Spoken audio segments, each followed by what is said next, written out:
Hello and welcome to all my champions. सभी को very very good morning. सारे champions को very very good morning. Akshay, Rishiraj का I think कि आज ब्लैक वाला स्क्रीन प्रॉब्लम सॉल्व हो गया होगा। प्रशांत, अमृत, सभी को वेरी वेरी गुड मॉर्निंग। सारे स्टूडेंट्स को वेरी वेरी गुड मॉर्निंग। हालचाल बता दीजिए। सिमी, शवा, राहुल, सभी को वेरी वेरी गुड मॉर्निंग। हालचाल बता दीजिए, क्या हालचाल है। ऑडियो वीडियो भी बता देना।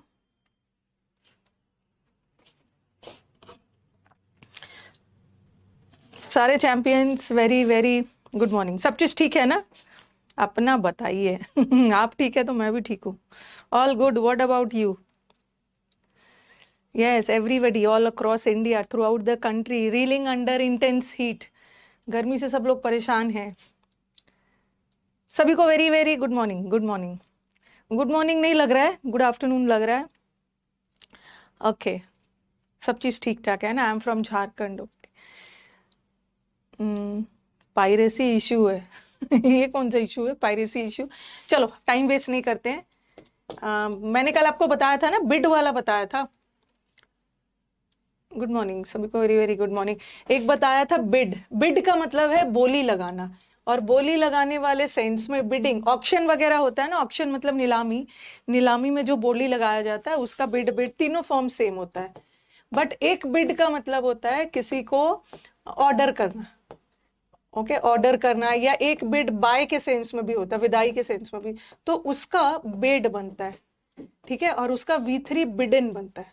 उसका बेड और बिडन बनता है, बट बोली लगाने वाले सेंस में नहीं बनता।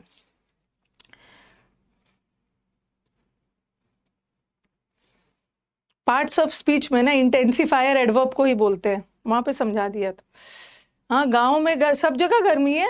अरे गर्मी है। अरे नॉर्थ बंगाल में, हाँ नॉर्थ बंगाल में मानसून आ गया है, तो बंगाल में बारिश हो रही है। बंगाल में बारिश हो रही है। गांव हो शहर हो, गर्मी सब जगह है। चलो स्टार्ट करते हैं। टेंटेटिव डेट है सीजीएल का सितंबर लास्ट या अक्टूबर फर्स्ट।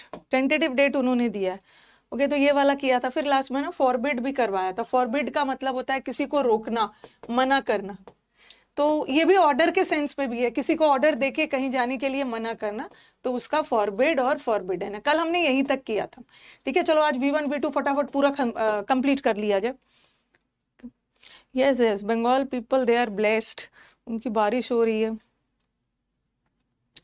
मैम अचीवर 2.0 का 2 से 3 क्वेश्चन में डाउट है, पूछ लीजिए डाउट है तो। ठीक है, चलो स्टार्ट करते हैं, इधर उधर की बातें नहीं। बिड वाला करवा दिया था। अब आ जाओ राइज और रेज, ये भी बहुत इंपॉर्टेंट, वेरी वेरी इंपॉर्टेंट। हाल फिलहाल में इस पे क्वेश्चंस आए थे। ओके, क्वेश्चंस आए थे इस पे। राइज और रेज करते हैं। V1 V2 और V3। ठीक है, राइज, राइज का बहुत सारा मतलब होता है। The sun rises, the sun rises in the east. तो एक राइज का मतलब होता है सन राइज करता है, उगना। ओके, सन राइज करता है। और एक राइज का मतलब होता है ना, प्राइस राइज कर रहा है। एक राइज का मतलब होता है बढ़ना, कोई भी चीज का बढ़ना या उगना वाले सेंस में। ओके, एमटीएस भी हो जाएगा, एमटीएस तक सब हो जाएगा, सब हो जाएगा, बस आप पढ़िए। ठीक है, सब हो जाएगा राइज। अब जैसे आज क्या है, आज वेंसडे है ना, तो आज मैं 1 बजे वाले बैच में एकदम बेसिक लेवल रखा है। आज मैं एरर्स करवाने वाली हूँ, सारा PYQs। देखो, अगर टीचर को सबसे पहले आप पढ़ के ना प्रीवियस ईयर क्वेश्चन बनाओगे। प्रीवियस ईयर क्वेश्चन बनाना बहुत जरूरी है। सीधा मॉक्स नहीं देते हैं, पहले प्रीवियस ईयर बनाते हैं, क्योंकि प्रीवियस ईयर का लेवल थोड़ा सा लो रहता है। और मॉक्स में क्या करते हैं ना, हम जब भी किसी चीज की तैयारी करते हैं तो एक लेवल हाई करते हैं। तो मॉक में परेशान मत हो जाना। अगर आपका प्रीवियस ईयर बन जा रहा है ना, इसका मतलब है कि आपका सिलेक्शन पक्का है। लेकिन मॉक्स में घबराना नहीं है, एक लेवल हाई रखा जाता है, तैयारी एक लेवल हाई की जाती है। बाकी PYQs का लेवल बहुत ज्यादा नहीं होता। ग्रामर का बता रही हूँ, ठीक है, ग्रामर का। तो आज मैं एरर्स करवाऊंगी सारा। राइज, राइज का मतलब होता है उगना, बढ़ना। अच्छा, एक होता है raise. If somebody ask you what is the difference between rise and raise, rise मतलब the thing is increasing itself. कोई भी चीज अपने आप बढ़ रहा है, बट रेज में किसी के द्वारा बढ़ाया जा रहा है। ये है बढ़ना और ये है बढ़ाना। जैसे जैसे गर्मी बढ़ रही है, जैसे टेम्परेचर बढ़ रहा है, तो टेम्परेचर आप जाके नहीं बढ़ा रहे हो ना, द टेम्परेचर इज राइजिंग खुद ब खुद, automatically the temperature is rising. But RBI ने इंटरेस्ट रेट बढ़ा दिया है। तो अगर किसी के द्वारा, if something is increased by somebody, किसी के द्वारा कोई चीज बढ़ाया जा रहा है ना, तो रेज होगा। बढ़ाना भी उठाना होता है और एक उठाना भी होता है, ठीक है। He raised his voice against corruption, corruption के खिलाफ उसने आवाज उठाया। तो किसी के द्वारा हो रहा है ना, somebody is doing this। आपने जो ग्रुप में दिया है एक्सरसाइज वो सब मिक्स कर दिया है, प्रीवियस ईयर मॉक्स मैंने सब मिक्स है। और ये सब नहीं पूछना है आपको, बस एक्सरसाइजेस मिल रहे हैं। मैंने 2 जगह एक्सरसाइजेस दिया है, प्रीवियस और वो सब दे दिया मिला। तो राइस का पास्ट क्या होता है? राइस मतलब उगना बढ़ने का पास्ट रोज होगा, रोज। और इसका V3 राइजन होगा, राइजन, ठीक है। लेकिन ये जो रेज होता है ना, इसका रेज्ड होता है और रेज्ड।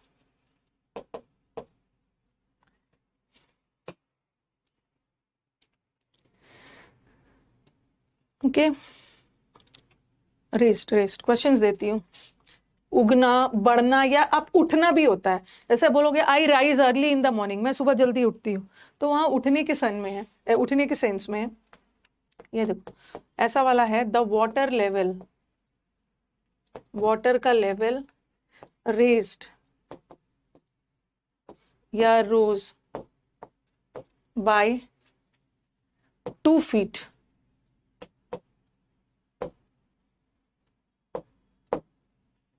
दूसरा, he rose या raised many questions in class। उसने क्लास में बहुत सारे प्रश्न उठाए।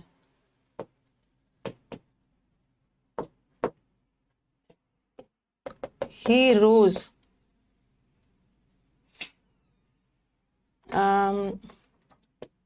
या रेज्ड। ये पानी का लेवल वाला एग्जाम में आया है। पानी का लेवल रेज हुआ या रोज हुआ? ही रोज या रोज्ड हिज वॉइस अगेंस्ट करप्शन। या आप अपना हाथ भी उठाते हो ना, तो ही रोज हिज हैंड नहीं होगा, ही रेज हिज हैंड। किसी के द्वारा किसी के द्वारा हाथ उठाया गया। एक क्वेश्चन आया था, मुझे याद नहीं आ रहा, सल्फेट पार्टिकल्स वाला आया था, मैं देखती हूँ, मिल जाए तो अच्छा है।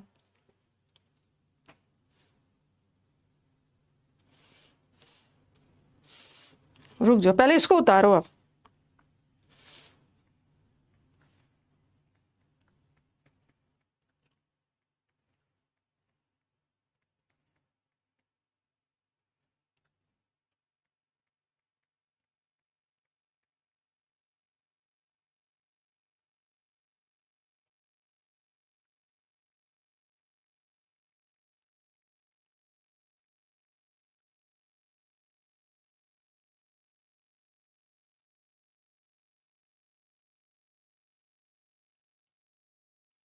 क्वेश्चन मुझे याद नहीं आ रहा, एक सल्फेट पार्टिकल्स वाला कुछ क्वेश्चन पिछले साल ही आया है,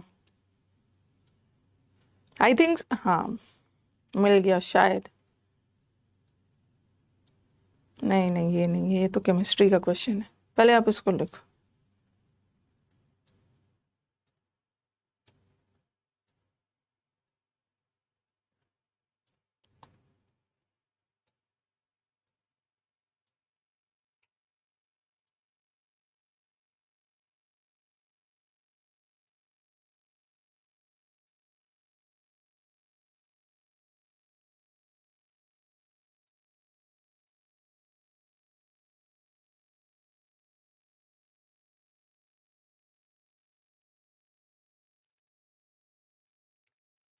ये ना मुझे क्वेश्चन मिल नहीं रहा है, लेकिन पिछले साल आया था कि कुछ सल्फर डाइऑक्साइड को सल्फर को हीट करते हो ना, तो ऐसा क्वेश्चन था। मुझे याद नहीं आ रहा, पिछले साल शायद सीपीओ एग्जाम में आया है, ठीक है, सीपीओ के पेपर में आया था। द सल्फाइड पार्टिकल्स ऐसा कुछ दे दिया था, पूरा क्वेश्चन मुझे याद नहीं है। The sulphate particles raise in air, ऐसा लगा के दे दिया था, पूरा क्वेश्चन मुझे याद नहीं है। तो जब हम ऐसा था, कोई चीज था कि जब हम इसको हीट करते हैं ना तो उसका पार्टिकल्स हवा में ऊपर जाने लगता है। तो आप क्या करोगे, हवा में जब आप हीट करते हो तो अपने आप वो हवा में जाने लगता है। तो उन्होंने एग्जाम में रेज लगा के दे दिया था, ठीक है। वहां पे रेज नहीं होना चाहिए, वहां पे राइज होना चाहिए था, राइज होना चाहिए था, बट उन्होंने रेज लगा के दे दिया। वाटर वे, वो सल्फाइड वाला कुछ आया था एग्जाम में, मुझे याद नहीं आ रहा है। क्वेश्चन देख के मैं बताऊंगी। ये सीपीओ का क्वेश्चन था, पिछले साल का ही है। बस मुझे सल्फाइड पार्टिकल्स वाला याद है। सल्फाइड पार्टिकल, जो पार्टिकल्स होते हैं ना हवा में ऊपर जाने लगता है, तो रेज लगा के दे दिया था। तो वहां रेज नहीं लगाना था, राइज लगाना था। देखो पानी का लेवल 2 फीट बढ़ गया, तो आप जाके नहीं बढ़ाए हो पानी का लेवल। पानी का लेवल आपके द्वारा नहीं बढ़ाया गया है, उठाया गया। पानी का लेवल अपने आप बाढ़ वो सबके द्वारा बढ़ गया, तो रोज लगा। लेकिन उसके द्वारा क्लास में बहुत सारे क्वेश्चंस उठाए गए, तो रेज्ड होगा। उसके द्वारा करप्शन के खिलाफ आवाज उठाई गई, रेज लगाना, रेज। स्टेनोग्राफर का एक्सपेक्टेड डेट, इसका ये सब क्या मेरे को एसएससी से बात होती है एवरीडे कि ये सब मेरे को बताएंगे कब क्या डेट होगा? बस मुझे अब रेडी रहना है कि मेरा सितंबर लास्ट से अक्टूबर नवंबर दिसंबर में मेरे सारे एग्जाम्स होने वाले। इतना तो कंफर्म है कि स्टेनो अक्टूबर नवंबर में से किसी एक मंथ में होगा, अक्टूबर नवंबर में होगा। अगर सीजीएल को अक्टूबर शुरू में ले लेते हैं तो स्टेनो को अक्टूबर लास्ट या नवंबर शुरू में ले लेंगे। ये एक महीना 15-20 दिन वाला कुछ नहीं होता है।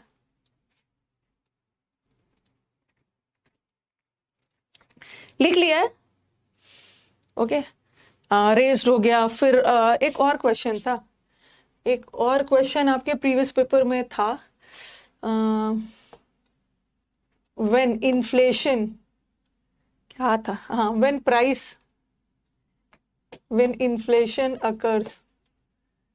इन्फ्लेशन तो जानते हो ना, मुद्रास्फीति। When inflation occurs the price raise होगा, द प्राइस रेजेस होगा या राइजेस?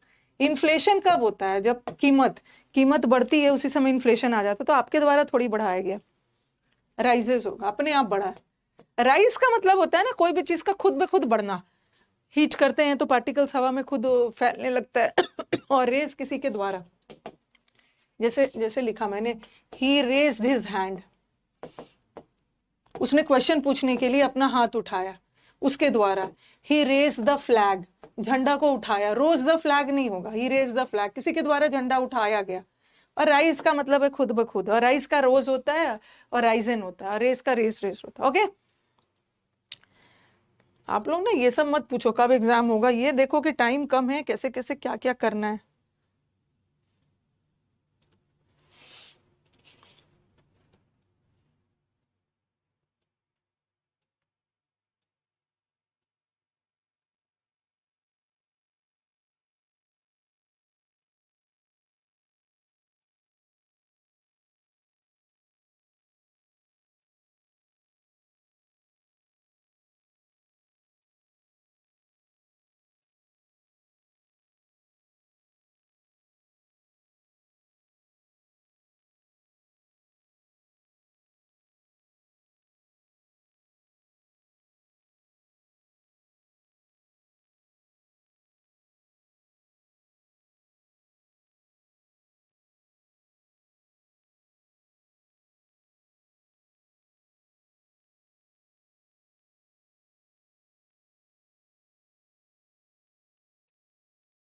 आगे बढ़ते हैं, ठीक है।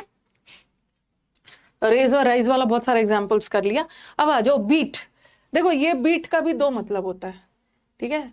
ये वाला थोड़ा ध्यान रखना, जब क्वेश्चन में ये छोटा सा एरर आ जाता है ना तो पता लगाना मुश्किल होता है, कहाँ बढ़ने का सेंस है, कहाँ बढ़ाने का सेंस है। बीट का बहुत सारा मतलब होता है। एक बीट का मतलब होता है पीटना, ठीक है। यहाँ पे गलत हो गया है, यहाँ पे ना वो लगा दो, बीटन लगाओ, गलत टाइप हो गया है। एक बीट का मतलब होता है पीटना, और एक बीट का मतलब होता है हराना।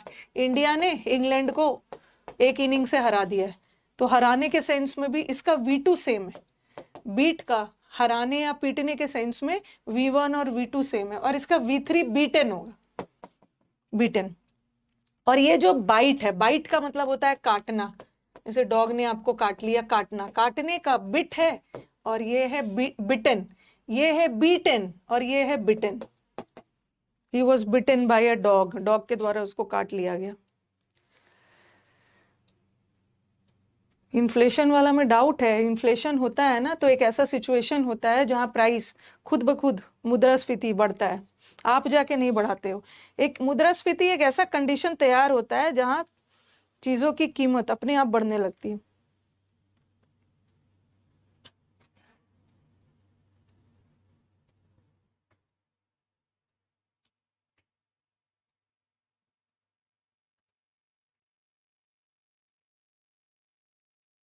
ये भी हो गया बीट बीट बीट बीटन। अब आ जाओ बिल्ड। हाँ, ये मुझे आपको बताना था कि इसका डी देख के कई बार बच्चे लास्ट में डी देखते हैं ना, तो वो समझ लेते हैं कि मैम डी वाला तो पास्ट टेंस हुआ। जैसे जैसे बिल्ड, ठीक है, सेंड, लैंड, ये सब वर्ड है ना।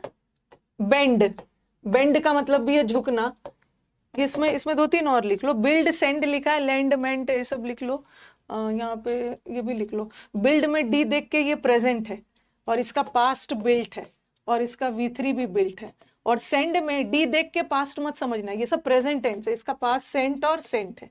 अब आप क्या करो ना, ये दोनों लिखने के बाद लैंड वाला लिख लो। लैंड, लैंड का मतलब है उधार देना, तो इसका लेंट, LENT, जैसे यहाँ पे टी लगाया, ये लगा लो लेंट, ये बीच का बाद में लिखना। फिर है बेंड, बेंड का मतलब है झुकना, इसका डी देख के पास्ट मत समझ लेना, और ये मत समझ लेना कि बेंडेड लगा देंगे, बेंडेड या लेंडेड लगा देंगे। इसका ईडी लगा के पास्ट नहीं बनता, इसका टी लगा के बनता है, बेंट, बेंट, सॉरी, बेंट। पहले ये लिखो, ये दोनों लिखने के बाद फिर ये दोनों लिखना। Income level doesn't increase. The price of the commodities increase. Inflation level आ जाता है, इनकम कहां से इंक्रीज हो जाएगा।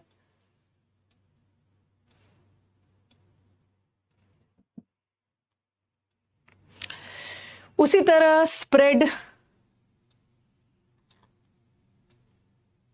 अ लिटिल बिट में ना वो बिट नाउन होता है। एक बिट का मतलब होता है थोड़ा सा, अ बिट ऑफ नॉलेज, ठीक है, तो वहां का बिट नाउन है, ठीक है, a bit of knowledge, a bit of bread, bread का टुकड़ा, थोड़ा सा कोई चीज का हिस्सा, तो वो नाउन हो गया। यहाँ तो मैं काटने के सेंस में यूज किया था। स्प्रेड, स्प्रेड का स्प्रेडेड मत लगा देना, स्प्रेड का भी तीनों फॉर्म सेम होता है।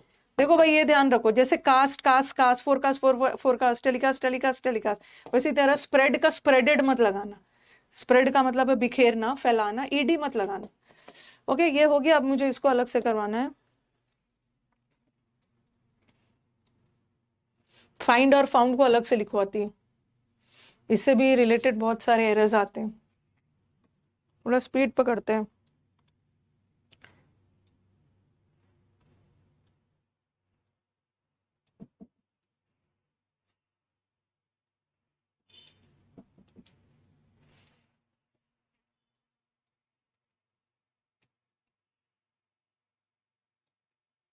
ओके, अब फाइंड और फाउंड वाला करते हैं। जो बहुत ज्यादा रिपीट होता है उसको अलग अलग से लिख रही। फाइंड, एक तो फाइंड का मतलब होता है कोई भी चीज ढूंढना या पाना। ओके, तो वो उसका V2 क्या हो गया, फाउंड, और उसका V3 भी क्या हो गया, found. I found my book, कोई खोई हुई चीज को ढूंढना, पाना, फाइंड, कोई चीज को सर्च करना। ओके, और एक होता है फाउंड। अगर दोनों फाउंड में बोलोगे कि क्या डिफरेंस है मैम, तो ये वाला जो फाउंड है, दिस इज पास्ट टेंस। ये किसका पास्ट टेंस है, फाइंड का, ढूंढना, पाना और उसका। और ये फाउंड, एक फाउंड प्रेजेंट टेंस में भी होता है, उसका मतलब होता है स्थापित करना। और उसका, जैसे द ब्रह्मो समाज वॉज फाउंडेड बाय राजा राम मोहन राय, इस कंपनी का फाउंड, इस कंपनी को, टाटा कंपनी को रतन टाटा, JRD टाटा ने फाउंड किया, स्थापित किया, तो ये फाउंडेड, और ये भी फाउंडेड। स्थापित करने के सेंस में ईडी लगाओगे, बट ये तो found already past tense.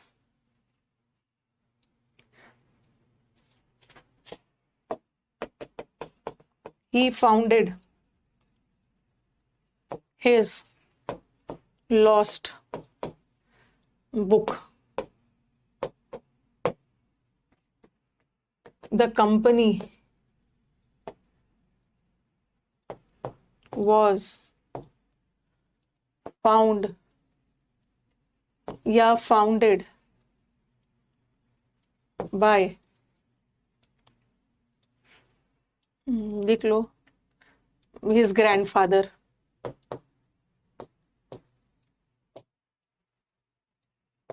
Verb अभी लंबा चलने वाला है। तो यहाँ देखो ये वाला फाउंड गलत है ना, यहाँ स्थापित करने के सेंस में थोड़ी है। उसने अपने खोई हुई किताब को स्थापित किया, उसको अपना खोया हुआ किताब मिल गया, ठीक है, ये पास्ट टेंस है। तो ये ये अब बोलोगे ये भी तो पास्ट है, बट यहाँ वो सेंस नहीं बन रहा है ना, यहाँ उसको लॉस्ट बुक उसने फाउंड कर लिया। बट कंपनी कोई खोया हुआ नहीं था जिसको आपने ढूंढ लिया, यहाँ कंपनी को स्थापित किया गया। तो ये भी फाउंड V3 ही है और ये भी V3 है, बट हमें ये लगाना फाउंडेड, स्टैब्लिश के सेंस में जाएगा।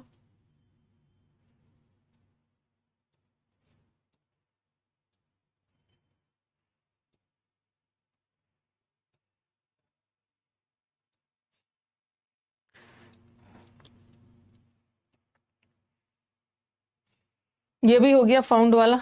मेन आपको करना है ये हो गया। अब थोड़ा सा ना ये भी लिख लो, इसमें भी हमारे स्टूडेंट्स कंफ्यूज होते हैं। जैसे ये एक होता है ब्रिंग और एक होता है बाय, ठीक है। ब्रिंग का मतलब होता है ये लाना, तो ब्रॉट, ब्रिंग का ब्रॉट और ये भी ब्रॉट। और बाय का ना, बाय का बॉट होता है, ब्रॉट नहीं है। तो देख लेना कि ब्रिंग का आर लगा के बनाना, बट बाय का बॉट। और इसका भी बॉट। कभी कभी ऐसा भी लगा देते हैं, बाय का पास्ट टेंस बनाने के लिए बाइड लगा देंगे, बाइड, BUIED, बट बाय का बाइड नहीं होता, बाइड कोई वर्ड ही नहीं है, बॉट हो, बॉट बॉट।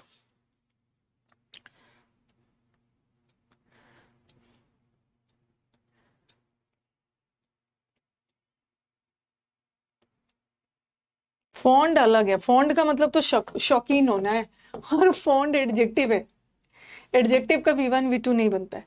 ओके, अब वो भी लिख लेते हैं। जैसे टीच, टीच का कई बार स्टूडेंट्स कंफ्यूज हो जाते हैं, इसका पास्ट टेंस टीच्ड लगा देते। There is no such word like teached, teached कोई वर्ड नहीं होता है। टीच का टॉट होता है और V3 भी टॉट होता है।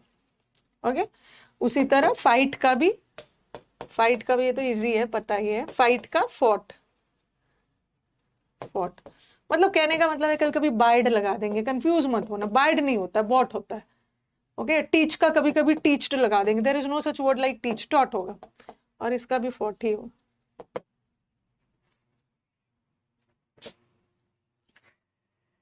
लाइव नहीं आ पा रही है ना, तो बताया है लाइव आने के लिए क्या करना होता है, 6 बार आगे पीछे करना होता है। ओके, 6 बार आगे पीछे करोगे ना, इन आउट करोगे तो फिर आपका क्लास चलने लगता है। उसके बाद भी नहीं है तो नंबर आपको प्रोवाइड किया गया, मैसेज डाल दीजिएगा वहां पे कि भाई मेरा प्रॉब्लम सॉल्व करिएगा, मेरी क्लास नहीं चल पा रही है, 9958358324 पे। अभी डाउट सेशन में नहीं ले पा रही हूँ क्योंकि अभी विकास भी छुट्टी पे है, सारा डाउट्स वही सेट करता है। तो इस सैटरडे आपका डाउट सेशन नहीं होगा, उसके बाद अगले सैटरडे से आपका शुरू हो जाएगा डाउट सेशन, जो सैटरडे 11 बजे लेती हूँ ना। फाइट वाला हो गया।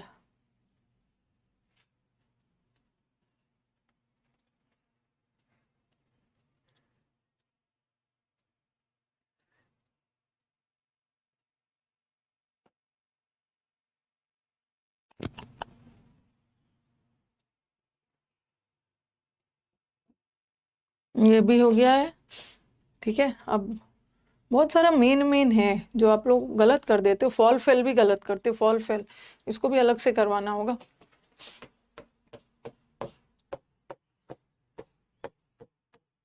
ये मेन आपको जो आता है एग्जाम्स में वही करो, 5 पेज का नहीं करना है। फॉल का मतलब होता है गिरना, लिख लो, फॉल का पास्ट होता है ही फेल, या फॉल मतलब गिरावट किसी चीज, एक फॉल का मतलब डिक्रीज भी होता है, किसी चीज का डिक्रीज होना, कम होना, और एक गिरने के सेंस में कोई कहीं से गिर रहा है, फेल, और इसका फॉलन होगा, फॉलन फॉलन। और एक होता है फेल। तो आप बोलोगे मैम दोनों फेल में क्या डिफरेंस है? ये वाला फेल पास्ट है गिरने का, और ये फेल का V2 फेल्ड होता है, और V3। और ये फेल का मतलब क्या होता है? फेल करना मतलब काटना, और खास करके किसको? टू कट ट्रीज, पेड़ों को काट के गिराना। सब्जी वगैरह काट रहे हो ना, तो सब्जी के लिए हम कट वर्ड यूज करेंगे। कोई भी चीज काट रहे हो, बट फेल वर्ड बड़ा है पेड़ के लिए। Okay, he failed the trees, पेड़ों को काट के गिराना, उसके उसका ईडी लगा के बनता है। बट ये वाला फॉल गिरने के सेंस में फेल बनता है। कई बार बच्चों को लगता है कि फेल्ड, मैम फेल्ड वर्ड नहीं होता है, क्योंकि फॉल का तो फेल बनता है, तो ईडी क्यों लगाएंगे? होता है, ये पेड़ को काट के गिराने के सेंस में होता है।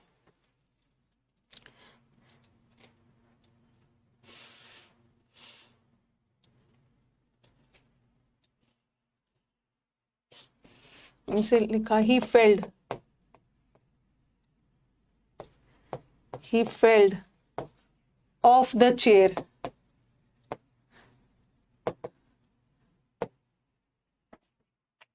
और लिखा मैंने the hunter felled the trees.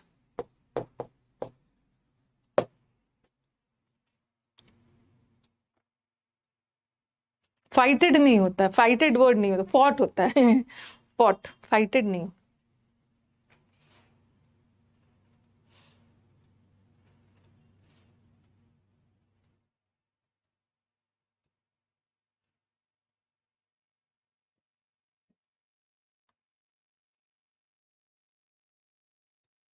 देखो he failed of the chair थोड़ी होगा। अब आप बोलोगे कि मैम ये तो V2 है, ही फेल्ड, ठीक है, फेल्ड वर्ड होता है, फेल्ड भी V2 है, लेकिन फेल्ड में ईडी तब लगाते हैं ना जब पेड़ों को काट के गिराने का सेंस आए। बट यहाँ तो वो चेयर से गिर गया, यहाँ गिरने का सेंस है, तो ईडी वाला मत लगाना, ये लगाना, ये वाला पास्ट टेंस लगाना। But the hunter felled the trees, ये सही है, हंटर पेड़ों को काट के गिरा रहा था।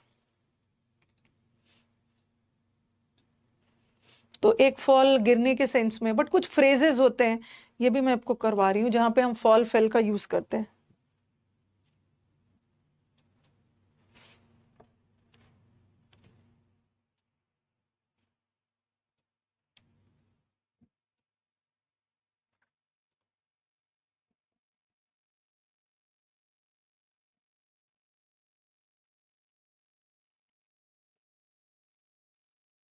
ये तो फॉल फेल हो गया। और एक और वर्ड होता है, यहाँ पे आप लिखो, रब कर रही है। एक होता है फील, फील करना। फील करना मतलब किसी भी चीज को महसूस करना, और उसका फेल्ट होता है, और उसका भी V3 फेल्ट होता है। He felt angry, he felt angry मतलब उसको गुस्सा आया, तो वहां पे फेल्ट लगाना। गुस्सा एक तरह की फीलिंग है, तो फेल्ट लगाना फीलिंग के लिए, ठीक है। तो एक बार आपको ये फिर से बता देती हूँ, गिरने के सेंस में है तो फॉल, फेल, फॉलन। अगर पेड़ों को काट के गिरा रहे हो तो फेल, फेल्ड, ईडी लगा सकते हो, काटने के सेंस में फेल्ड, ठीक है। अगर फीलिंग के सेंस में हो, कोई चीज महसूस कर रहे हो, तो उसका फेल्ट और उसका फेल्ट, ठीक है।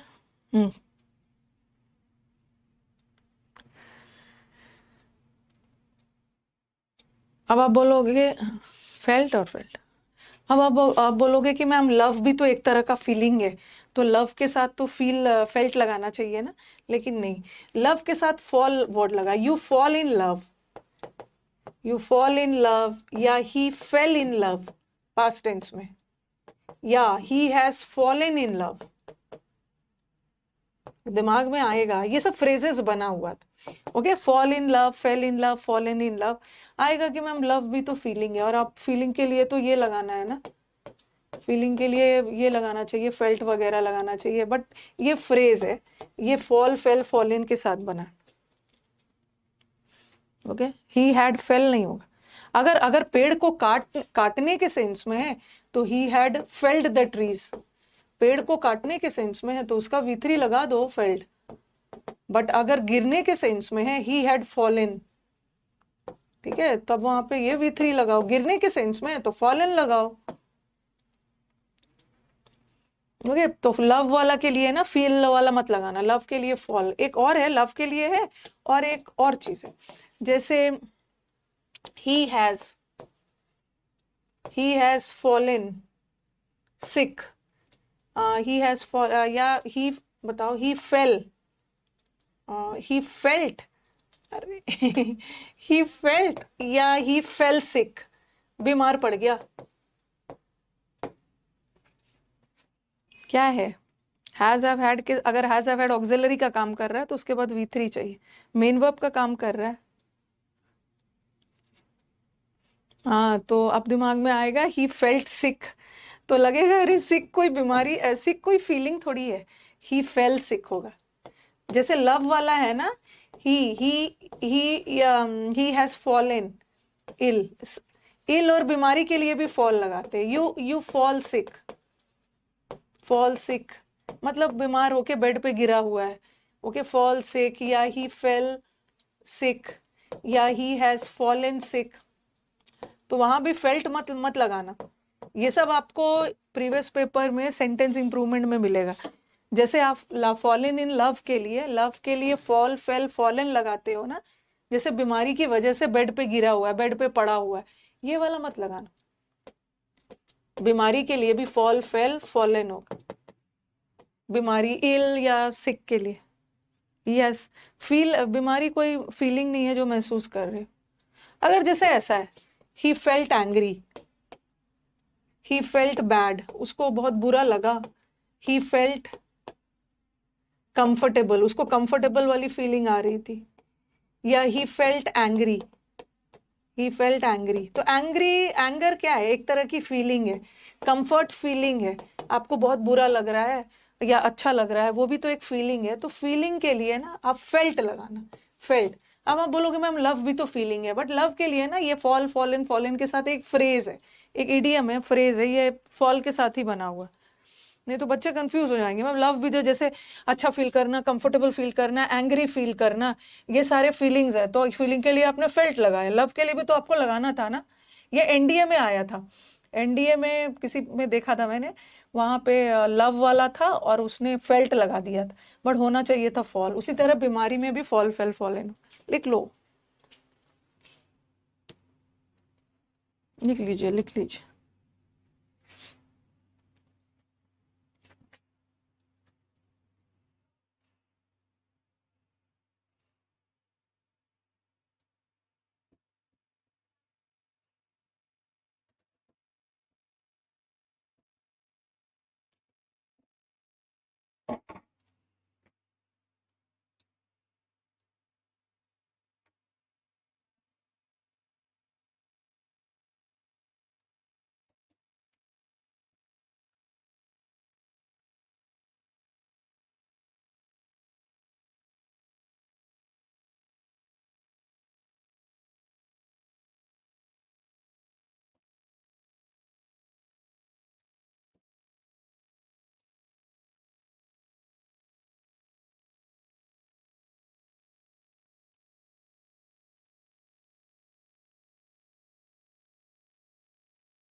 ये हो गया फॉल वाला।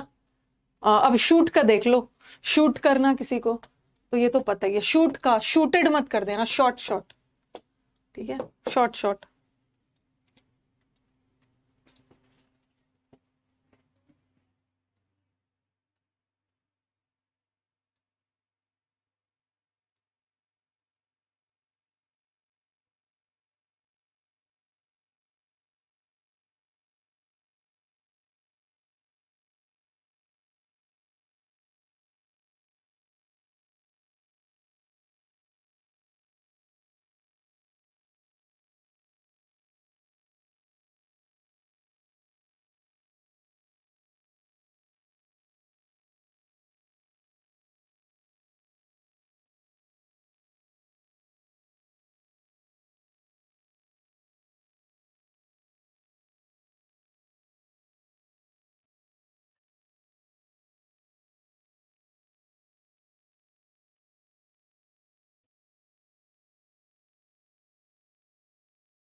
अब आ जाओ। हाँ, कितना करवाइएगा, अब जितना एग्जाम में आता है उतना तो करवाना ही होगा। अब आ जाओ वाइंड। जो जो एग्जाम में आता है वो करना है, विंड मत पढ़ना। विंड का मतलब तो हवा होता है, हवा का V1 V2 नहीं होता है, नाउन है ना। ये है, उसको पढ़ोगे वाइंड। वाइंड करने का मतलब होता है बांधना या कोई भी चीज को लपेटना, वाइंड करना, बांधना लपेटना। तो वाइंड का ना वाउंड होता है, इसको वुंड मत पढ़ना, वाउंड, वाउंड पढ़ोगे। एक तो ये भी होता है, और एक होता है घड़ी को चाबी देना, उसको भी वाइंड बोलते हैं। की टू वॉच, गिव, गिव की टू वॉच। घड़ी को जो आप चाबी देते हो ना, ऐसे ऐसे करके ट्विस्ट कर करके घड़ी को चाबी देते हो, उसको भी हम बोलते हैं वाइंड करना। तो वो वाउंड होगा, और इसका V3 भी वाउंड होगा। और एक होता है वुंड। वैसे वुंड नाउन भी होता है, वर्ब भी होता है। एक वुंड का मतलब होता है जख्म, और एक है वो, एक वुंड का मतलब होता है जख्म देना, इंजर करना। तो अगर घड़ी को चाबी देने का सेंस आए तो ये V2 V3 है, या बांधने का या लपेटने का सेंस आए। ओके, सब लिखना है, सब लिखना है। और एक होता है इंजर करना। जब इंजर करने वाला सेंस है ना, तो वहां पे ईडी लगाओगे, वुंडेड। ठीक है, वुंडेड। और ध्यान रखना, कितना लिखवाओगे, जितना इंपॉर्टेंट है लिखवाना तो है ही, ये याद रखना। इसको वाउंड पढ़ना, वाउंड। वाउंड का मतलब है बांधना, लपेटना, घड़ी को चाबी देना। और ये है, ये वाउंड है, और ये वुंड है, इंजर करना, वुंडेड या वुंडेड।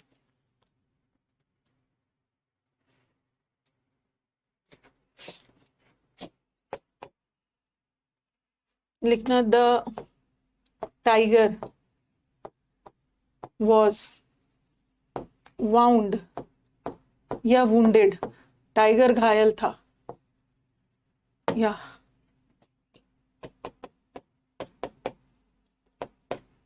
ही वाउंड या वुंडेड हिज वॉच। ये देखो, टाइगर घायल के सेंस में है ना। ओके, लपेटने या बांधने के सेंस में नहीं है, घायल करने के सेंस में है, तो वुंडेड लगाओगे। बट उसने आप बोलोगे कि मैम ये भी तो V2 है, और ये भी तो वाउंड V2 है, तो आप ये क्यों नहीं लगा रहे हो? क्योंकि घड़ी को आप घायल थोड़ी कर रहे हो। घड़ी को चाबी देना या कोई पोल में तार वगैरह लपेटना, बांधना।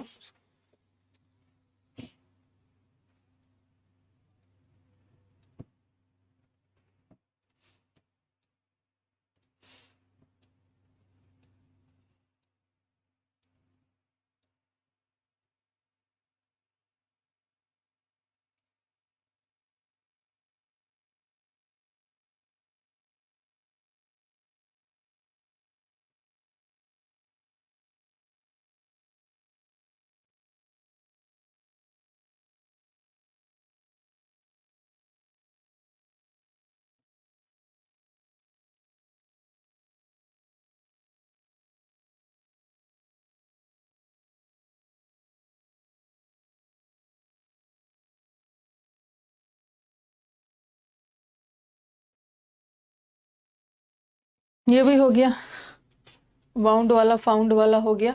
और बर्स्ट का याद रखो, कॉस्ट तो करवा दिया है। बर्स्ट, टायर वगैरह जो बर्स्ट होता है ना, उसका तीनों फॉर्म सेम होता है। बर्स्टेड, जैसे कल कोई टायर बर्स्ट हुआ, तो बर्स्टेड जैसा कोई वर्ड होगा ही।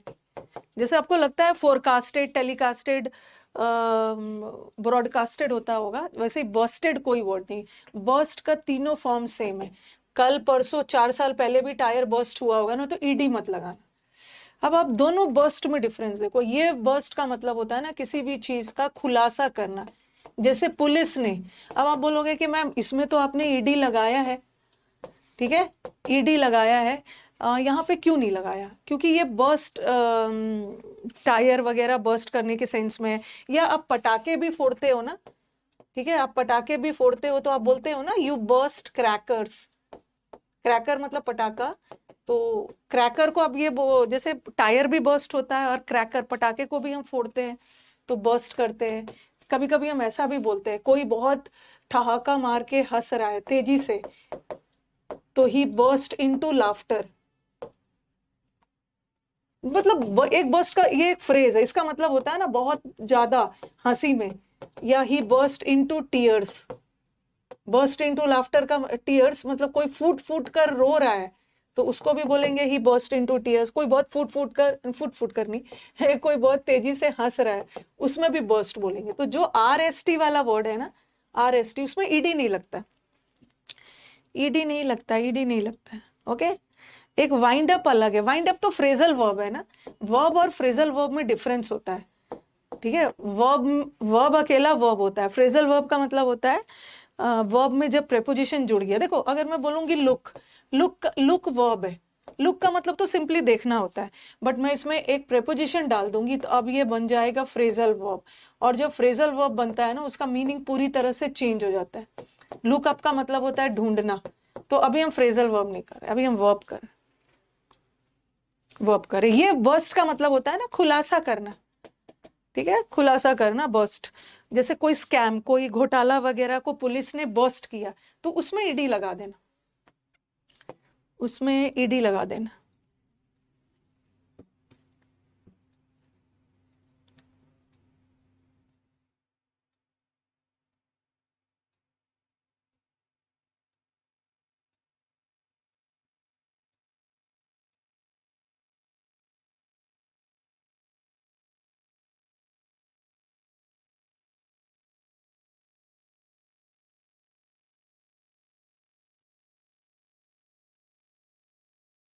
उसी तरह ग्राइंड, ग्राइंड फ्रेजल में SAL होता है, ग्राइंड। ग्राइंड करने का मतलब होता है पीसना, ठीक है। कोई भी चीज, मिक्सर ग्राइंडर होता है ना, मिक्सी में पीसते हो, पीसना, ठीक है। तो पीसने का ग्राउंड रखना, और एक ग्राउंड का मतलब मैदान होता है, तो वो मैदान थोड़ी वर्ब है जिसका V1 V2 बनाओगे। तो ये ग्राउंड और ग्राउंड, ठीक है, ये ग्राउंड। और एक वर्ड 39 पे लिखो, यहाँ जो भी है, एक लिखो ग्राउंड। अब आप बोलोगे कि मैम दोनों ग्राउंड में क्या डिफरेंस है? ये ग्राउंड पास्ट टेंस है और ये ग्राउंड प्रेजेंट है। ये पीसने का पास्ट टेंस है, और एक ग्राउंड का मतलब होता है गाड़ना। जैसे हैंडपंप वगैरह को, या कोई टेंट वगैरह गाड़ रहे हो, ओके, मतलब जमीन पे कोई चीज गाड़ रहे हो ना, फिक्स कर रहे हो, गाड़ना, तो उसके लिए हम ग्राउंडेड लगाते हैं, ग्राउंडेड, ठीक है। अगर पीसने का सेंस है ना, अगर मिक्सर ग्राइंडर में कोई चीज पीस रहे हो, तो पीसने में ईडी मत लगाना, क्योंकि ये ऑलरेडी पास्ट है। बट कोई भी हैंडपंप वगैरह जमीन पे गाड़ रहे हो, तो वहां पे ग्राउंडेड लगा दे।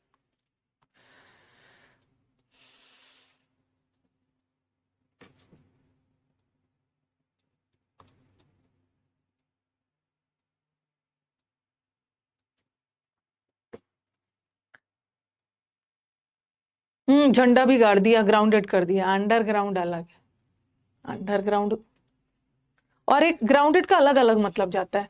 जैसे इस एयरक्राफ्ट को ग्राउंडेड कर दिया गया।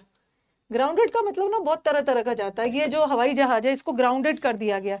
कुछ हवाई जहाज ठीक नहीं है, इसको हमेशा के लिए इसकी उड़ान रद्द कर दी गई है, क्योंकि ये अब पुराना हो चुका है। ओके, कोई एयरक्राफ्ट को ग्राउंडेड कर देना मतलब अब उसको बंद कर देना, क्योंकि वो पुराना हो चुका है। कभी कभी पायलट को ग्राउंडेड कर दिया गया, मतलब पायलट को सस्पेंड कर दिया गया। अब वो उड़ान, मतलब पायलट एरोप्लेन नहीं उड़ा सकता है, उसको सस्पेंड कर दिया गया। कॉस्ट का मतलब कीमत होता है, कॉस्ट का भी कॉस्टेड नहीं होता है। कॉस्ट नाउन वर्ब दोनों होता है, बट वर्ब के सेंस में ईडी मत लगाना। कॉस्टेड कॉस्टेड कॉस्टेड मतलब। ओके, आगे बढ़े। हम्म कोई भी कोई भी एरोप्लेन पुराना हो जाता है, तो उसको ग्राउंडेड कर दिया जाता है, मतलब उसको अब उसका उड़ान रद्द कर दिया गया है, अब वो उड़ने लायक नहीं है, तो प्लेन को ग्राउंडेड कर दिया गया। कोई पायलट वगैरह ने कुछ गलत काम किया है, तो उसको ग्राउंडेड कर दिया है, सस्पेंड कर दिया है उसको। ये भी हो गया, पीसने वाला भी तो है। हाँ, ये वाला ग्राउंडेड ग्राउंडेड कर दिया। हाँ, अब मेरे को क्या करना है? अभी मेरे को और भी बताना है, ठीक है, और भी बताना है, पहले सुन लोगे। ग्राउंडेड और वो सब वाला हो गया। हाँ, अब मेरे को क्या बताना है, बताती हूँ। जो चीज बताना है, कभी कभी क्या होता है ना, अभी तक मैंने आपको जितना भी V1 V2 करवाया, ठीक है, जितना भी V1 V2 करवाया है, तो सारे वर्ड्स का एक ही V3 आ रहा है ना। लेकिन कभी कभी एक वर्ब का दो V3 आता है, और दोनों V3 में से एक तो वर्ब का काम करता है, एक एडजेक्टिव का। बताती हूँ, जैसे मैंने लिखा सिंक, सिंक का मतलब है डूबना, तो सिंक का लिखते जाओ पहले सैंक, और सिंक का दो V3 होता है। एक संक भी होता है। अभी तक मैंने जितना भी वर्ब करवाया सबका एक एक V3 था, बट कुछ ऐसे वर्ब्स होते हैं जिसका 2 V3, जैसे ड्रिंक, ड्रिंक का ड्रंक, और इसका ड्रिंक का ड्रैंक, और ड्रंक भी होता है और ड्रंकन भी होता है। इसी तरह मेल्ट, मेल्ट मतलब पिघलना, मेल्ट का मेल्टेड भी होता है, और एक V3 भी मेल्टेड, एक V3 तो होता ही है, और एक V3 मोल्टन भी होता है। ओके, जैसे आपने गेट पढ़ा है, गेट का गॉट भी होता है, और एक गॉट तो होता ही है, और एक गॉटन भी होता है।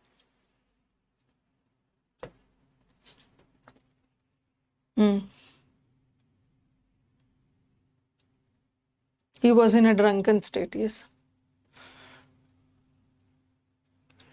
ये लर्न वाला में इसको हम लर्न, लर्न का लर्नड, ठीक है, इसको बता रही हूं, इसको थोड़ा सा ध्यान रखना।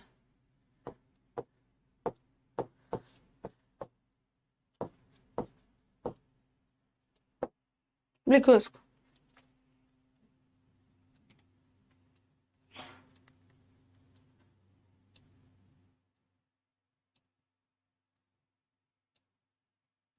पहले आप लिखो, नीचे वाला में थोड़ा आपको कंफ्यूजन हो रहा होगा। He has gotten the victory new.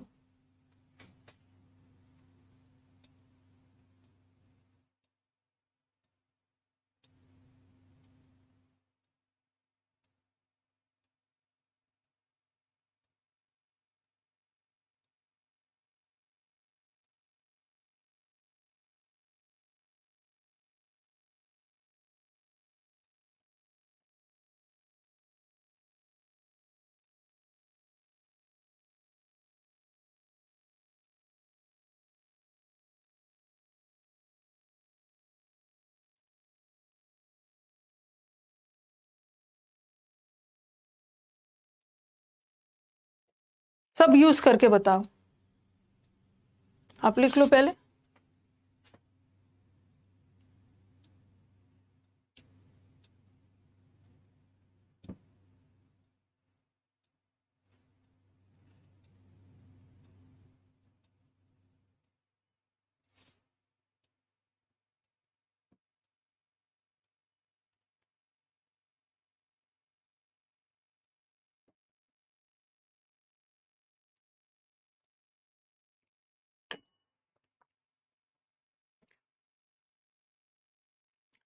कुछ कुछ ऐसे वर्ब्स होते हैं जिसका 2 V3 होता है, और मैंने बल बताया है कभी कभी वर्ब का थर्ड फॉर्म एडजेक्टिव का भी काम करता है। संक और संकन में क्या डिफरेंस है?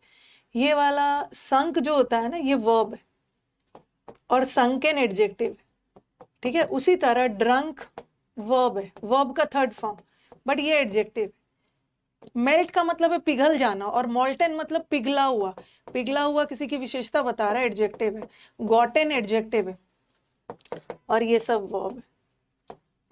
लेकिन यहाँ पे थोड़ा सा ध्यान देना होगा, यहाँ पे थोड़ा सा ध्यान देना होगा ना। ये वाला जो है, ये वाला जो है, ये दोनों को एज अ वर्ब भी यूज कर सकते हैं, ठीक है। लर्नड भी वर्ब हो सकता है, लर्नड भी वर्ब हो सकता है, दोनों को। लेकिन ये वाला जो है ना, इसका प्रोनाउंसिएशन अलग है। ये वाला लर्न वर्ब भी होता है, और ये वाला एडजेक्टिव भी होता है, लेकिन दोनों में डिफरेंस क्या है ना, प्रोनाउंसिएशन अलग हो जाएगा। यहाँ लर्नड का मतलब होता है कोई चीज सीखना, और इसको हम पढ़ेंगे लर्नेड। लर्नेड का मतलब होता है विद्वान। ओके, दोनों का स्पेलिंग तो सेम है। जैसे जैसे रीड बताया था ना, रीड मतलब पढ़ना, और रेड स्पेलिंग तो सेम है, बट प्रोनाउंसिएशन अलग हो रहा है। तो ये जो लर्नड है, ये एज अ वर्ब भी यूज हो सकता है। कभी कभी हम लर्नड भी लगा देते हैं, ये भी लगा देते हैं, दोनों एज अ वर्ब यूज किया जा सकता है। बट जब इसका प्रोनाउंसिएशन लर्नेड है, लर्नेड के सेंस में, तो ये वाला याद रखना। पहले आप इसको लिखो, लिख लो पहले, इसके बारे में मुझे एक चीज बताना है।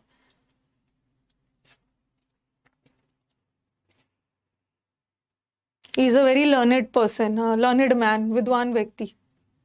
देखो ये जो है ना, बस एक चीज याद रखो, LEARNED वाला, इसको इसको हम एज अ वर्ब भी यूज कर लेते हैं, ठीक है, और इसको हम एज एन एडजेक्टिव भी यूज कर लेते हैं।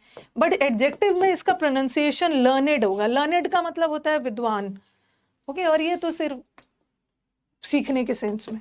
और ये वाला जो लर्नड है ना, लर्नड, ये हमेशा वर्ब ही रहेगा। इसका V2 भी वही है और इसका V3 भी यही है, ठीक है। इसका V2 और V3 सेम होता है। इसको कभी भी एडजेक्टिव की तरह यूज नहीं करेंगे। टी वाला को कभी भी एडजेक्टिव मत रखना, ये V2 फॉर्म में, ये V3 फॉर्म में। बट ये जो ईडी वाला है, ये वर्ब भी हो सकता है, एडजेक्टिव भी हो सकता है। अभी एग्जाम्पल, सबका एग्जाम्पल्स दे रही हूँ, लिख लिया सबने, अब खत्म ही है। V1 V2 मतलब खत्म है।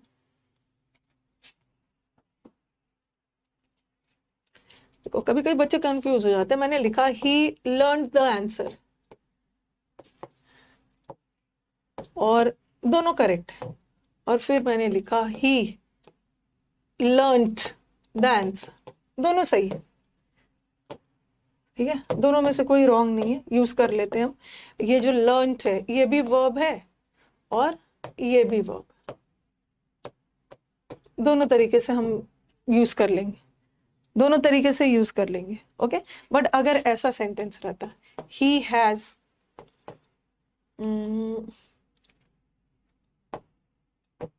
लर्नड या लर्नड द आंसर, अब बताओ, अब बताना कि क्या होगा। हैज के बाद तो V3 आएगा, ठीक है। हैज के बाद तो V3 आएगा। V3 तो ये भी है, बट ये भी V3 है। यहाँ पे तो दोनों सही है। देखो ईडी वाला है ना, ईडी वाला को हम एज अ वर्ब भी यूज कर, ये वर्ब भी यूज होता है और ये टी वाला भी, दोनों तरीके से यूज होता है। बट अब हमें वर्ब का थर्ड फॉर्म चाहिए, ठीक है। वर्ब का थर्ड फॉर्म चाहिए, तो बताओ क्या होगा। ये वाला वर्ब का थर्ड फॉर्म कभी नहीं होता है ना, ये तो हमेशा सेकेंड फॉर्म होगा।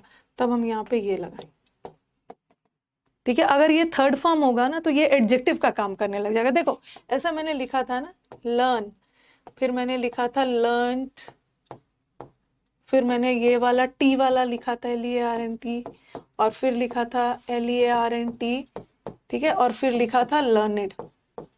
अब आप बोलोगे कि मैम हैज के बाद तो वर्ब का थर्ड फॉर्म चाहिए, हैज के बाद वर्ब का थर्ड फॉर्म चाहिए, तो ये भी तो थर्ड फॉर्म है। यहाँ वाला तो ये V2 था, यहाँ वाला V2 था, तो एज अ V2 तो हम यूज कर सकते हैं।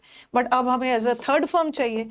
But learned as a third form, जब लर्न का थर्ड फॉर्म आता है ना, तब इसका प्रोनाउंसिएशन लर्नेड हो जाता है और ये एडजेक्टिव बन जाता है। बट हमें ये एडजेक्टिव नहीं चाहिए, हमें तो यहाँ पे वर्ब चाहिए। लर्न हो गया। Very good Aryan. हमें थर्ड फॉर्म चाहिए ना, लेकिन लर्नेड तो थर्ड फॉर्म में एडजेक्टिव का काम करने लगता है, सेकेंड फॉर्म में ये वर्ब हो सकता है, ओके। और फिर मैंने लिखा, ऊपर देखो यहाँ पे, he is a learned person, learned या लर्नड पर्सन। तो यहाँ पे पर्सन क्या है, पर्सन नाउन है, और नाउन की विशेषता बताने के लिए एडजेक्टिव चाहिए। बट टी वाला तो एडजेक्टिव होता ही नहीं है। टी वाला तो या तो सेकंड फॉर्म है या थर्ड फॉर्म है वर्ब। लेकिन यहाँ विद्वान का सेंस आया, विद्वान के सेंस में इसका प्रोनाउंसिएशन हो जाएगा लर्नेड, लर्नेड।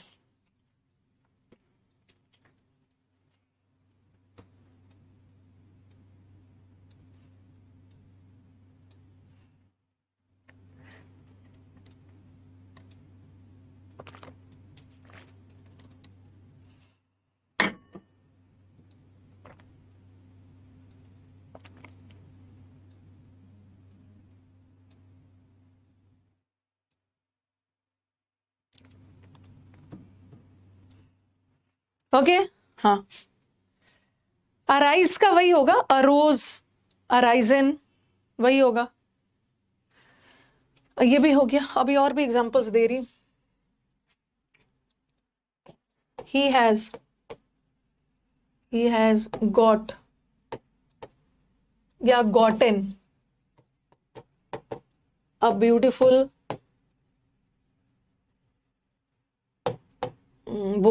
बुक लिख ले लो, और क्या, लड़कों को क्या पसंद है, वॉच लिख लो। she hid the jewelry in her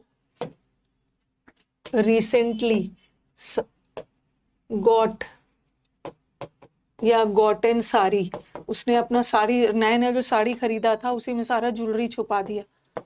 तो यहाँ पे देखो हैज हैव हैड के बाद हैज हैव ये वर्ब है, ठीक है, और gotten तो एडजेक्टिव, और हैज हैव हैड के बाद एडजेक्टिव नहीं चाहिए ना, हैज हैव हैड के बाद वर्ब का थर्ड फॉर्म चाहिए। बट देखो यहाँ पे ये वर्ब आ गया hid, she hid the jewellery, कौन से साड़ी में, जो अभी हाल फिलहाल में उसने नया नया साड़ी खरीदा था। साड़ी क्या है, नाउन, कौन सा साड़ी, रिसेंटली जो खरीदा हुआ साड़ी। नाउन की विशेषता बताने के लिए एडजेक्टिव चाहिए, एडजेक्टिव एडजेक्टिव।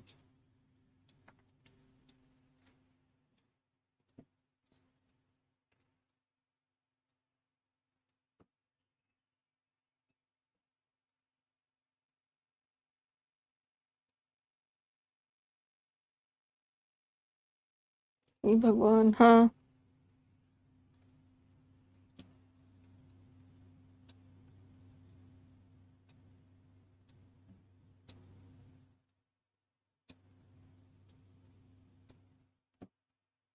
कौन स्टूडेंट है भाई, कौन स्टूडेंट है, ज्वेलरी नहीं समझ में आया। उसने उसने जो अपना ज्वेलरी है ना, अपना गहना अपनी साड़ी में छुपा लिया है। She hid the jewellery in her recently got या गॉटन साड़ी, उसने अपना ज्वेलरी अपनी साड़ी में छुपा लिया। कौन सा साड़ी, जो हाल फिलहाल में खरीदा है। भाई कौन से स्टूडेंट है, गुड मॉर्निंग, एक मैसेज आया है और कुछ अनाप शनाप सा मैसेज है, कुछ अनाप शनाप मैसेज है और जो मैं पढ़ के सुना रही हूँ। ये हमारे बैच में ही है, बैच के ही स्टूडेंट है, मेरी टीम ने मुझे फॉरवर्ड किया है। अब तो आप लोग ये बोलोगे कि मैम को ऐसे तैयार होके आना चाहिए, मैम को वैसे तैयार होके आना चाहिए। उनको पढ़ के सुनाती हूँ। खतरनाक खतरनाक मैसेज भेजोगे।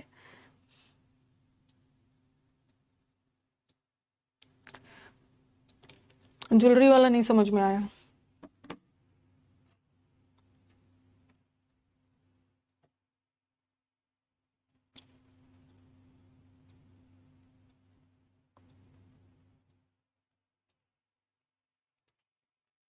लिख लिया। गॉटेन इसलिए होगा ना क्योंकि ये साड़ी की विशेषता बता रहा है। कौन सा साड़ी, अब देखो रिसेंटली क्या है, रिसेंटली एडवर्ब है, और एडवर्ब की विशेषता भी तो एडजेक्टिव बता सकता है ना, साड़ी की विशेषता बता रहा है। कौन सा साड़ी, अरे हाल फिलहाल में खरीदा हुआ साड़ी जो है। ओके, तो गॉटेन लगाना, गॉटेन।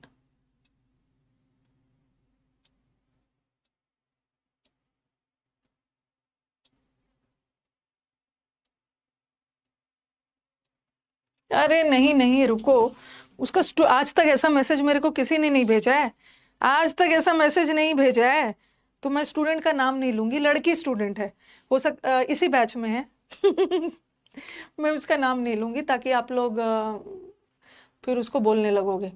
ठीक है, मेल्ट वाला बताती हूँ। हाँ, गुड मॉर्निंग भैया, कैसे हो, सौरभ के पास आया होगा। My name is dash dash dash, नाम नहीं लूंगी। First of all sorry, but मेरे को मैम का हेयर बहुत अच्छा लगता है। ठीक है, मैम का हेयर अच्छा लगता है और वो मुझे बहुत अट्रैक्ट करता है, और क्लास के समय मेरा आधा ध्यान मैम के हेयर में रहता है। ठीक है, मैम के बालों पे रहता है। ठीक है, ड्यूरिंग द क्लास। अगर अन अकेडमी के जैसा यूसी लाइव में यूट्यूब पे ऑप्शन होता तो मैं हाइड करके कर देती, या ऐसा कुछ होता। माइट भी थोड़ा सुनने में ऑकवर्ड लगे, बट सच बोल रही हूँ। बताओ जरा, मतलब व्हाट टू डू, बताओ जरा, नहीं लड़की है, लड़की है, लड़की है, लड़की लड़की है। लड़की है, बताओ जरा। रुको बाल बांध लेती हूँ, रुक जाओ। हाँ,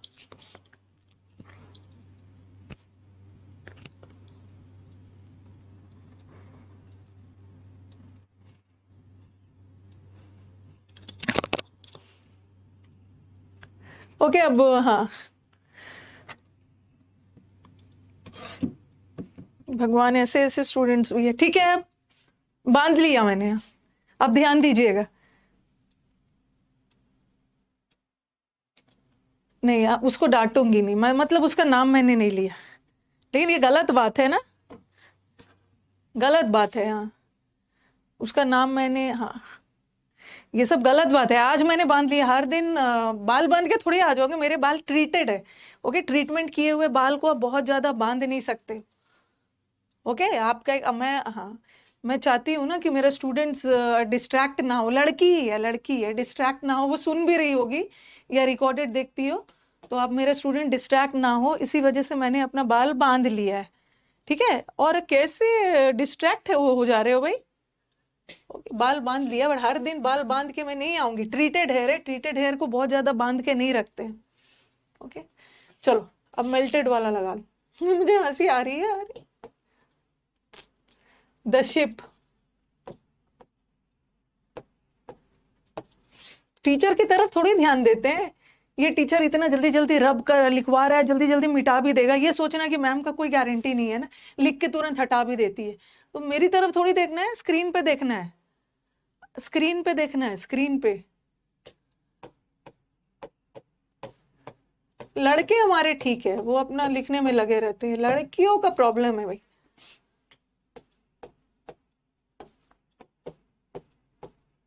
और लिख भी दे रही है, मैसेज लिख के भेज भी रही है टीम को, और ये भी लिखा है मैम को दिखा देना। और मेरा टीम मेरे को मैसेज भी भेज रहे हैं।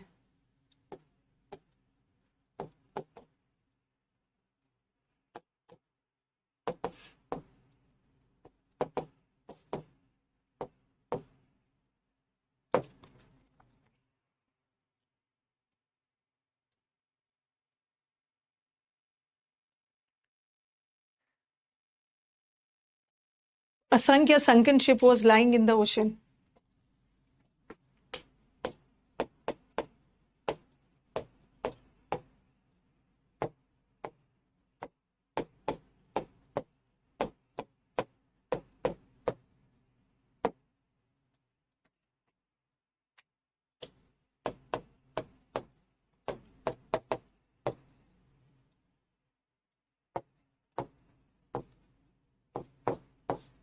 He is in a drunk या drunken state.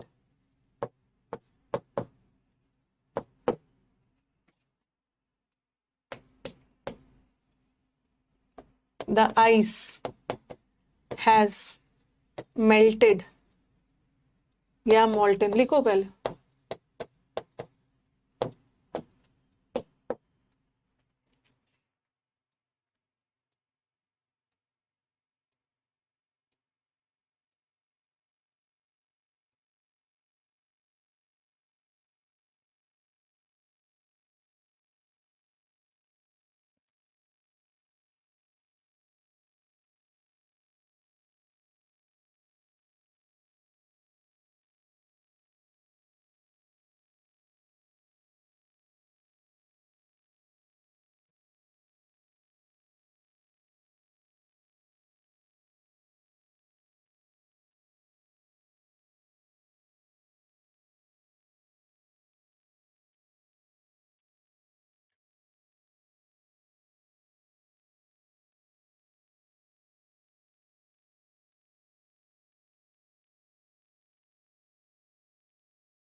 पहला वाला देखो, a ship has, the ship, ये जो संक है ना, ये एडजेक्टिव है, सॉरी, संक वर्ब है, और संकन एडजेक्टिव, और हैज हैव हैड के बाद एडजेक्टिव नहीं चाहिए ना, वर्ब चाहिए।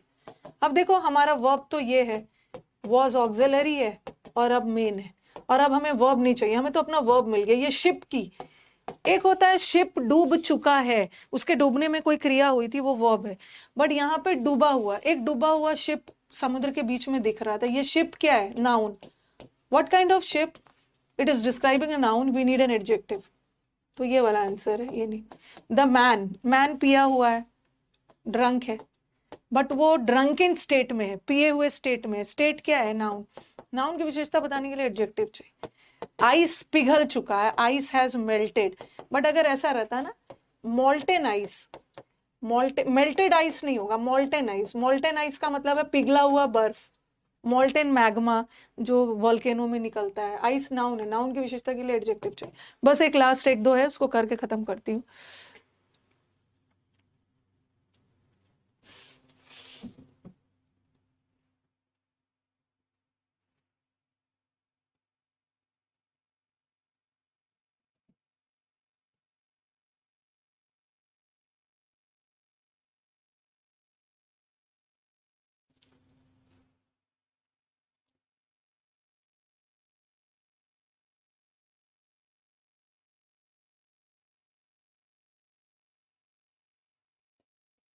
लेडन वाला करवाना है।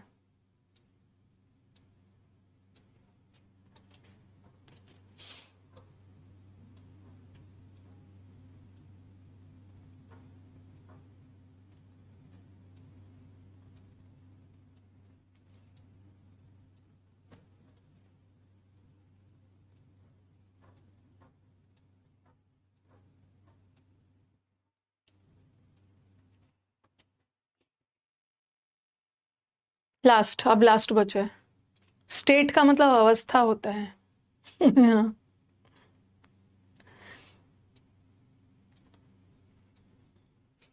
ओके, अब आ जाओ, लेडन वाला भी आता है। एक होता है, एक वर्ड देखो, लेडन वर्ड है, इसको लिख लो, वेरी इंपॉर्टेंट। ये वर्ड एक होता है लेडन। लेडन का मतलब है कोई भी चीज किसी चीज से लदा हुआ है। ओके, और लोडेड, लोड का मतलब है किसी के द्वारा। ठीक है, तो यहाँ पे देखो, द द ट्री, लेडन है मतलब लदा हुआ है, भरा है। लेडन विथ मतलब फिल्ड विथ, भरा हुआ। और ये लोड तो किसी के द्वारा, जैसे किसी के द्वारा कोई चीज लोड किया जा रहा है, ट्रक में सामान लोड, या गन में बुलेट्स, गोली लोड कर रहे हो। तो ऐसा ऐसा वाला सेंटेंस है, आया था। The tree, the tree is loaded, adjective भी होता है लोडेड, और लेडन भी एडजेक्टिव होता है। द ट्री इज लेडन या लोडेड विथ फ्रूट्स। लोडेड मतलब होता है किसी के थ्रू कोई चीज डाल रहे हो, और ये तो खुद भरा हुआ है। तो बताओ क्या होगा आंसर? यहाँ पे ये भी आया है। ओके, पिछले साल के पिछले साल भी आया है ये।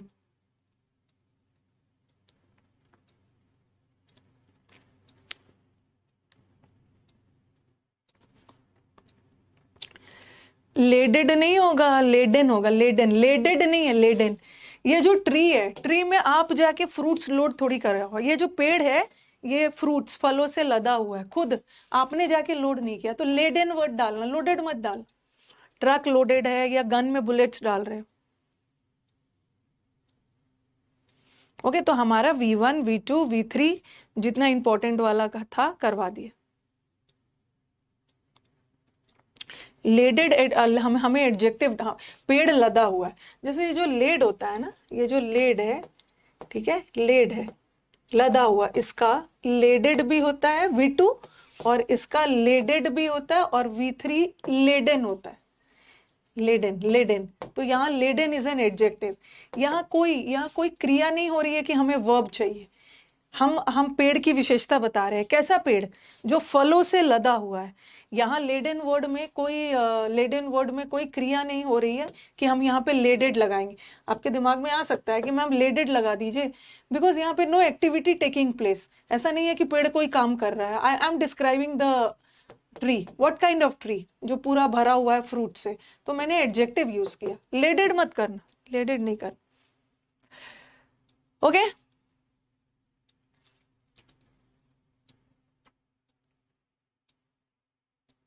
मैन इज ड्रंक बोल देते हैं, गलत है, ड्रंकन है। ड्रंकन है, ही इज ड्रंकन। हम ड्रंक बोल देते हैं, हिज ड्रंकन होना चाहिए। ओके, तो लेड का लेडेड, लेडेड होता है। जैसे लोड होता है ना, देखो लेड का मतलब है लदा हुआ। जैसे लोड होता है, कोई भी चीज किसी के द्वारा लोडेड होना, तो इसका तो V1 V2 सही है। ठीक है, ये क्या है, ये V1 V2 V3, बट इसका तो लोडेड लोडेड होता है, इसका दो V3 है, एक लेडेड है, leaded as a V3 verb है, और ये लेडन एडजेक्टिव है, पेड़ फलों से लदा हुआ है, लेडन हो। ओके,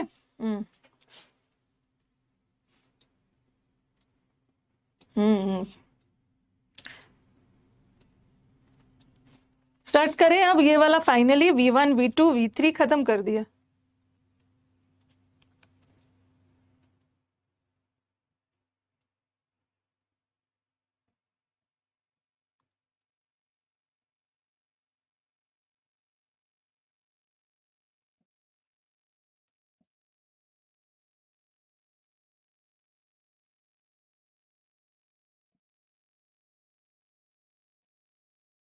ओके, तो आगे बढ़ते हैं, अब आगे बढ़ते हैं। लेड मतलब लदा हुआ, अपने से किसी चीज से भरा हुआ। प्रेज का बता दीजिए। अरे प्रेज का प्रेज्ड,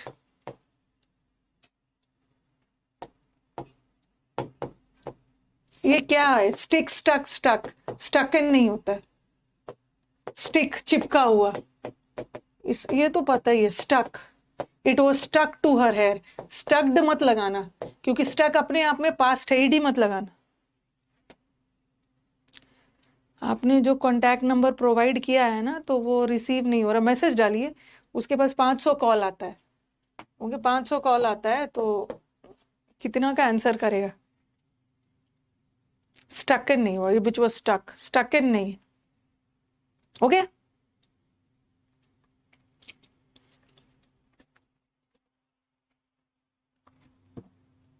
जो भी पूछना है पूछो, जो आपके दिमाग में आ रहा है।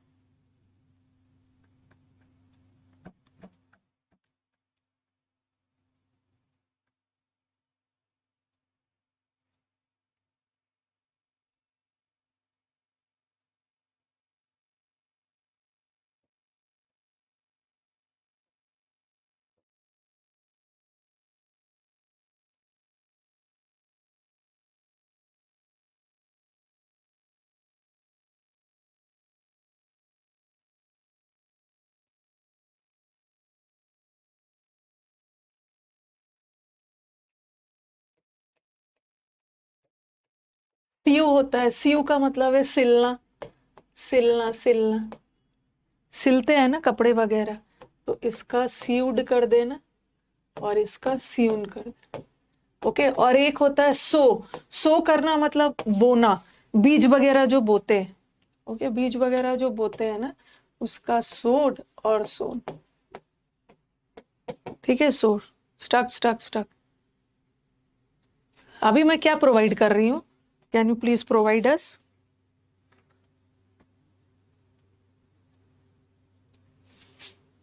सो करना, बोने के सेंस में, जितना आपको प्रोवाइड कर दिया उसके अलग कुछ भी नहीं आएगा, उससे अलग कुछ भी नहीं आने वाला है, उतना ही पढ़ लो, काम हो जाएगा। ये सीव का मतलब होता है ना, सीव करना मतलब सिलना, कपड़े वगैरह सिलते हो, और इसको लिख लो बीज वगैरह बोते हो, सोड और सोन। ठीक है, हाँ। स्ट्रेंथ का कहाँ से बता दूं, स्ट्रेंथ नाउन होता है, नाउन का V1 V2 V3 थोड़ी होता है, स्ट्रेंथन का होता है। ठीक है, चलो इतना है, अब टाइम पास नहीं करना है। V1 V2 करवा दिया, ये सब मैंने आपको एग्जाम्पल्स में बता ही दिया था। ठीक है, जब मैं आपको एग्जाम्पल, ये मत सोचना मैम ने उड़ा दिया, जब मैं आपको एग्जाम्पल दे रही थी ना, पानी का लेवल राइज हुआ, क्लास में बहुत सारे क्वेश्चन उठाए, रिवर उड़ा नहीं, बहा, कपड़े को हंग किया गया, ये सब करवा दिया है, वही सारा एग्जाम्पल्स है।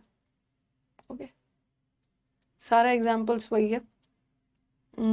चलो चाहो तो ये वाला कर सकते हो, ही लेड ऑन द ग्रास, ये कुछ प्रीवियस ईयर का क्वेश्चन है, वो ग्लास में लेटा हुआ था और ठंडी ठंडी हवा को एंजॉय कर रहा है, तो लाइड नहीं हुआ, लाइड का मतलब झूठ बोलना, ही ले, लेटने का past tense lay, the process of receiving figures of damage to get additional compensation has have had के बाद थर्ड फॉर्म चाहिए ना, बट बिगैन तो सेकेंड फॉर्म है, यहाँ बिगन कर देना, नहीं भी लिखोगे चलेगा।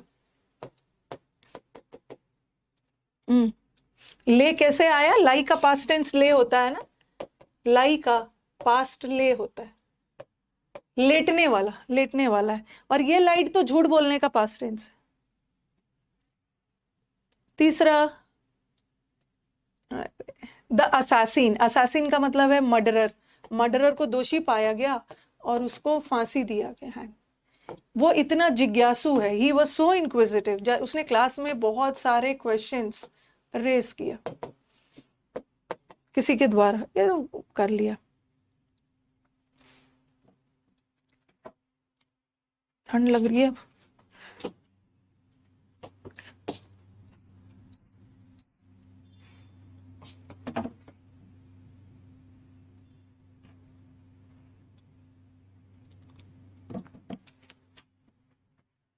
रेज्ड होगा, ठीक है। V1 V2 जितना आपको जरूरत है उससे ज्यादा नहीं पढ़ना है, उससे कम भी नहीं पढ़ना है, उससे ज्यादा भी नहीं पढ़ना है। जितना मैंने 50-60 जो भी V2 करवाया है, V1 V2 उसके अलावा कुछ आएगा ही नहीं, ठीक है। उसके अलावा कुछ आने वाला नहीं है, बस उतना आपके टिप्स पे होना चाहिए, उसको अच्छे से याद रखना। ओके, ये हो गया आपका। अब आ जाओ, हाँ अच्छा, अरे टीयर का कर सकते हो, टीयर का एक लिख सकते हो। टीयर का मतलब है कोई भी चीज को फाड़ना, तो टीयर का टोर ये तो पता ही है, और इसका V3 टोन होता है। देखो, after the time was over, he tone नहीं होगा, टोन तो वर्ब का थर्ड फॉर्म है, और थर्ड फॉर्म सेंटेंस में तब आता है ना जब उसके पहले हैज हैव हैड हो। ओके, तो हमें टोर लगाना है, यहाँ पे टोर लगाना। टीयर का उसने सारा पेपर वगैरह फाड़ दिया। This pen is very good but it costed, costed कोई वर्ड नहीं होता, but it cost.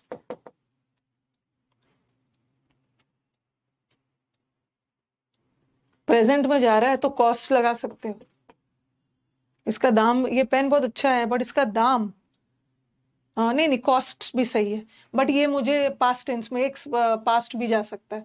But it costed me 10 rupees, ये पेन है तो बहुत अच्छा, बट ये मेरे को 10 रुपया पड़ा, मतलब मैंने इसको पास्ट टेंस में 10 रुपये में खरीदा था, कॉस्ट ही लगा।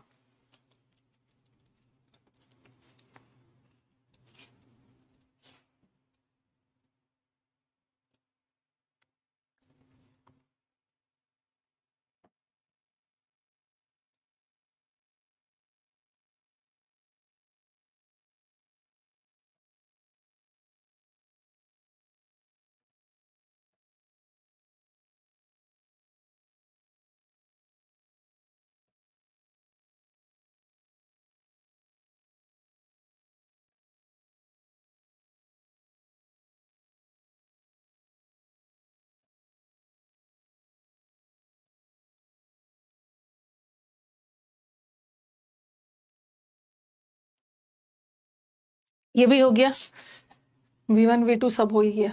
हाँ, अब कुछ और भी याद कर लेना।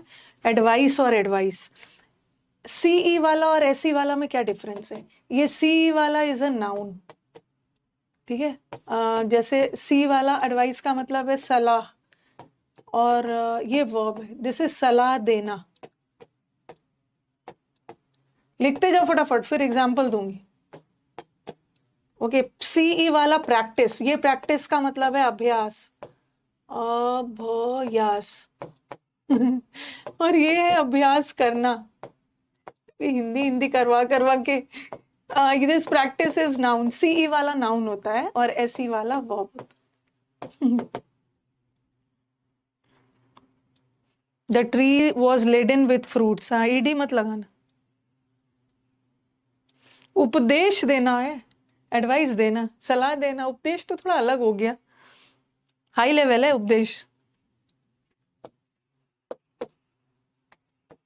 ही एडवाइस या एडवाइस्ड मी,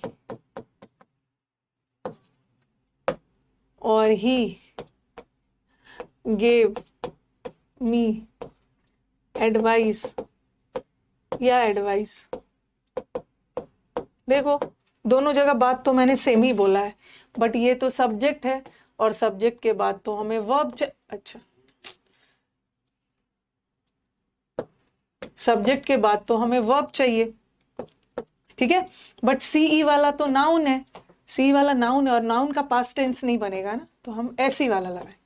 बट यहाँ पे देखो ये सब्जेक्ट है और वर्ब तो हमें मिल गया, उसने मुझे क्या दिया, व्हाट का जवाब जा रहा है, व्हाट का जवाब जा रहा है, इसका मतलब है कि नाउन चाहिए, ऐसी वाला तो वर्ब।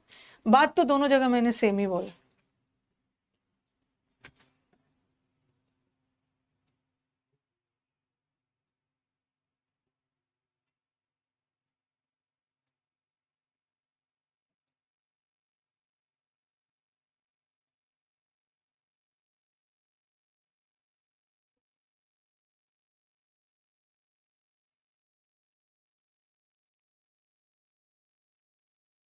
नाउन और का प्लूरल बनता है और वर्ब का भी बनता है, उसी तरह प्रैक्टिस का भी सीई वाला में, सीई वाला में ईडी मत लगाना, प्रैक्टिस्ड मत लगाना, क्योंकि सीई वाला नाउन है ना और नाउन का पास्ट नहीं बनता है, ऐसी वाला वर्ब है, इसका पास्ट बना सकते।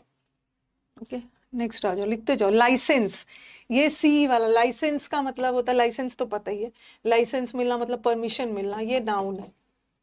और एस ई वाला वर्ब है, ये किसी को लाइसेंस करना मतलब परमिशन देना, परमिट करना, ठीक है, परमिट करना। नहीं, I want to advise you नहीं होगा, I want to advise you नहीं होगा, क्योंकि ये जो टू है ना, टू के साथ वर्ब का V1 फॉर्म आता है, बट सीई वाला तो नाउन है, हमें तो वर्ब चाहिए, इन्फिनिटिव। अब ये देखो, इस पे थोड़ा ध्यान देना, ये जो इफेक्ट है, बाकी सब तो बोल रही थी एक नाउन है एक वर्ब है, एक नाउन है एक वर्ब है, बट ये अच्छा है, ये जो इफेक्ट है ई वाला, ये नाउन भी होता है और ये वर्ब भी होता है, दोनों होता है, बट ये जो अफेक्ट है ना, ये हमेशा और हमेशा वर्ब होता है।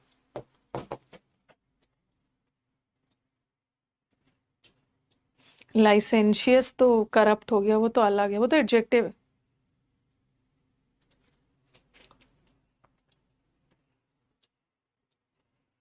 इफेक्ट वाला थोड़ा अच्छे से कर लेते हैं, कंफ्यूजन हो सकता है।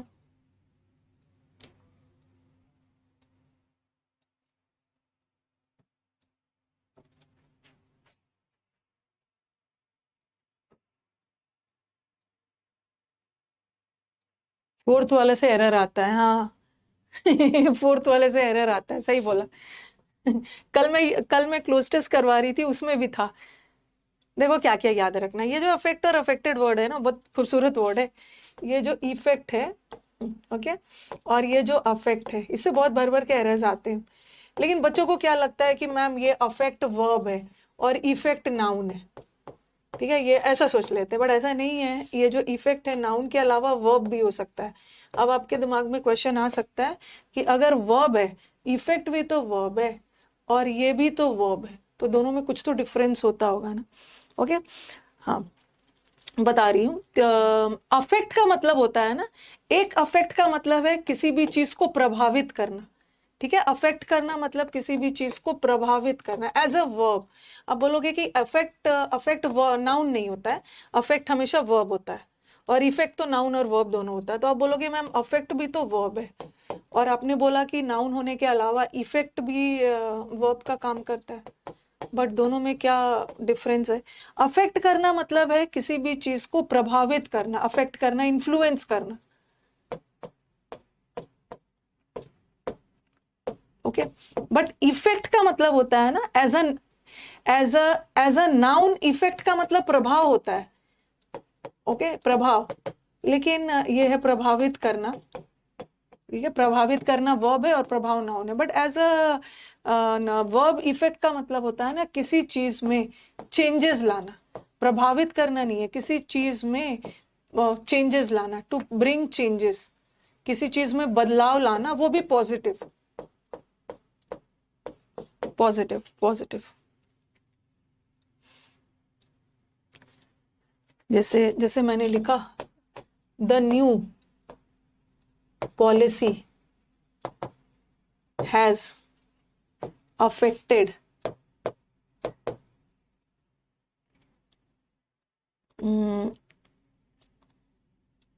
changes कुछ चेंजेस को प्रभावित किया है, has affected changes in the organisation. ये भी जो चेंजेस हुआ है ना, ओके तो यहाँ आप बोलोगे कि मैम आपने तो इफेक्ट को वर्ब बना दिया, बस इफेक्ट तो नाउन होता है, ऐसा वर्ब भी होता है। न्यू पॉलिसी की वजह से ऑर्गेनाइजेशन में कुछ सकारात्मक चेंजेस आए, सकारात्मक चेंजेस आए, ओके। इन्फ्लुएंस करना, अफेक्ट मतलब प्रभावित करना, इन्फ्लुएंस करना। और फिर मैंने लिखा द वेदर, यहां पर लिख रही हूं द वेदर इफेक्टेड, मौसम की वजह से मैं प्रभावित हो गई, इफेक्टेड या अफेक्टेड मी बैडली, वेदर की वजह से मेरे को बुरी तरह से इफेक्ट हुआ। तो यहाँ पे सकारात्मक चेंजेस नहीं है, यहाँ पे तो अफेक्टेड लगाओ, अफेक्टेड लगाओ। अभी एक दो चीज और है, पहले अब सुन लो, क्लास का टाइम भी हो गया, आज आज यूट्यूब क्लास भी है।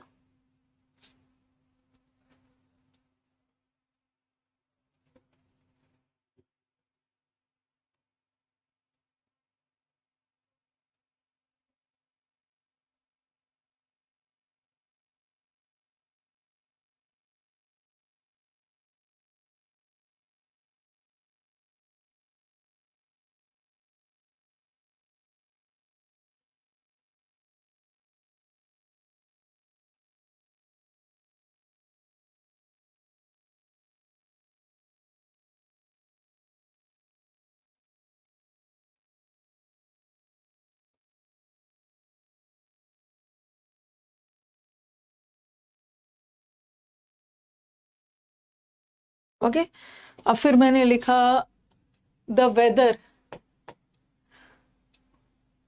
द वेदर हैड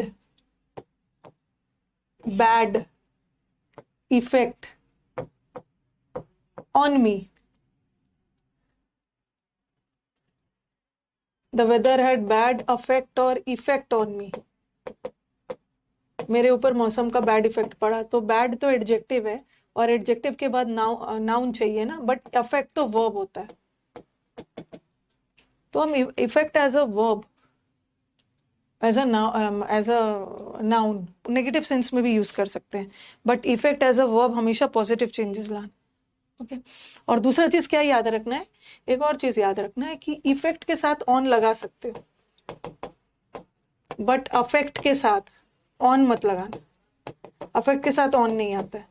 ये मैं आपको प्रेपोजिशन में पढ़ाऊंगी। इम्पैक्ट, इम्पैक्ट का मतलब भी प्रभाव डालना, ऑन लगाना। कल या परसों मैं आपको एक क्लोज टेस्ट करवा रही थी, ठीक है, कल या परसों मैं आपको क्लोज टेस्ट करवा रही थी, और बगल में ना ऑन लगा हुआ था, आपको याद, मतलब अगर कोई होंगे उसमें, और ऑप्शन में अफेक्ट भी था और ऑप्शन में इम्पैक्ट भी था, और हमने इम्पैक्ट वर्ड को चुना क्योंकि इम्पैक्ट के साथ ऑन आता है, इम्पैक्ट के साथ और इफेक्ट के साथ ऑन आता है, अफेक्ट के साथ नहीं आता। ओके चलो यहीं पे देख लेती हूँ, और भी है, इफेक्ट अफेक्ट हो गया, जो और भी है, कंप्लेन, ये है कंप्लेन और ये है कंप्लेंट। कंप्लेंट का मतलब होता है शिकायत, बस थोड़ा सा टाइम दे दीजिए, शिकायत, मैंने कंप्लेन दर्ज करवाया, शिकायत, और दिस इज शिकायत करना, तो so this is a verb, verb verb verb, इसे लिखा मैंने, he complaint, he complaint against me, और फिर मैंने लिखा ही लॉज, कंप्लेन को लॉज करते हैं, रजिस्टर करते हैं या लॉज करते हैं, he lodged a complaint against me, मेरे खिलाफ शिकायत दर्ज करवाए। कल ऑक्सिलरी वगैरह शुरू करेंगे, ठीक है, V1 V2 पढ़ा दिया ना, V1 V2 से और कैसे कैसे क्वेश्चंस आते हैं वो सब करेंगे। तो पहला वाला रॉन्ग है ना, पहला वाला रॉन्ग इसलिए है कि सेंटेंस में कोई वर्ब आया ही नहीं, जब सब्जेक्ट है तो एक वर्ब चाहिए ना, तो ये कंप्लेंट टी वाला तो नाउन है, तो आप कंप्लेंट कर दोगे, पास्ट टेंस में ईडी लगा दो, ये इसका ईडी बनता है क्योंकि वर्ब है, इसका ईडी नहीं बनता। बट यहाँ पे देखो ये सब्जेक्ट है और ये वर्ब है, उसने क्या दर्ज करवाया, क्या का जवाब आ रहा है, क्या का जवाब आ रहा है, उसके बाद अ भी लगा है, नाउन भी लगा है, तो सॉरी आर्टिकल भी लगा है, तो आर्टिकल के साथ तो नाउन चाहिए। बस एक और, ठीक है, एक और, उसके बाद आपका खत्म करती हूँ।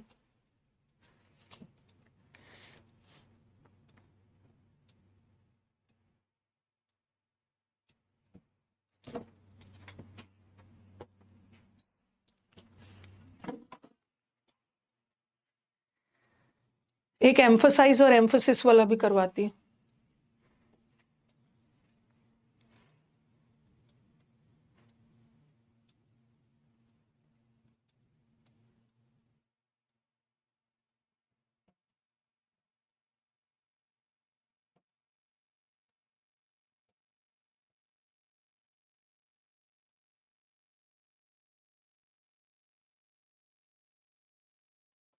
ओके, हाँ, कंप्लेंट नाउन है, और एक और लिख लो 6। इसका तो थोड़ा सा स्पेलिंग भी अलग है। एम्फसाइज करना मतलब किसी चीज पे जोर डालना, CISE।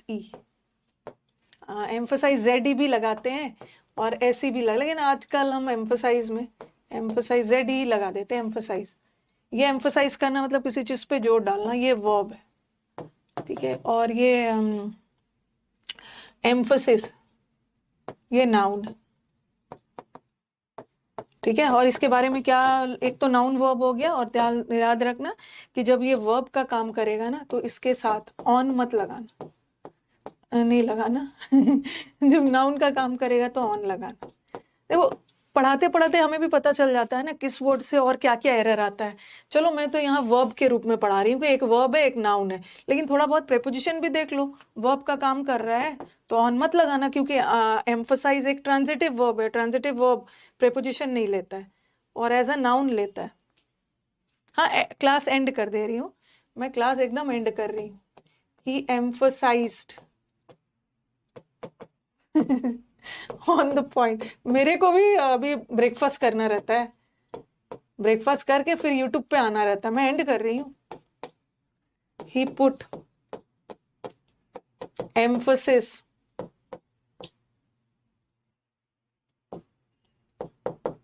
इसको छोड़ दूंगी ना, कल हम फ्रेश स्टार्ट करेंगे ऑन द पॉइंट। मैं समझ सकती हूँ कि आप लोगों को भी क्लास वगैरह करना है। तो यहाँ पे एम्फोसाइज्ड वर्ब है, तो मैं ZE वाला वर्ब है, इसका पास्ट बना सकती हूँ। अगर वर्ब है तो उसके साथ ऑन मत लगाना, बट यहाँ पे वर्ब ये आ गया, पुट आ गया। अब इसका मतलब है क्या, क्या चीज पुट करना है, एम्फोसिस। तो यहाँ पे एम्फोसिस नाउन है, नाउन है तो लगा देना, नाउन है तो लगा देना, ठीक है। हाँ,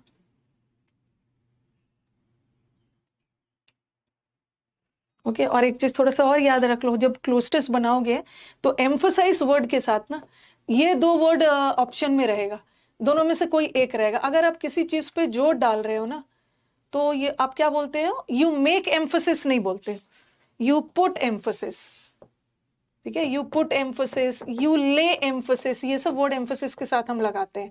अगर क्लोस्टस बना रहे हो तो वहां पे मेक और वो सब लगा देंगे, बट ले एम्फोसिस के साथ या तो ले होगा या तो पास्ट टेंस में लेड होगा।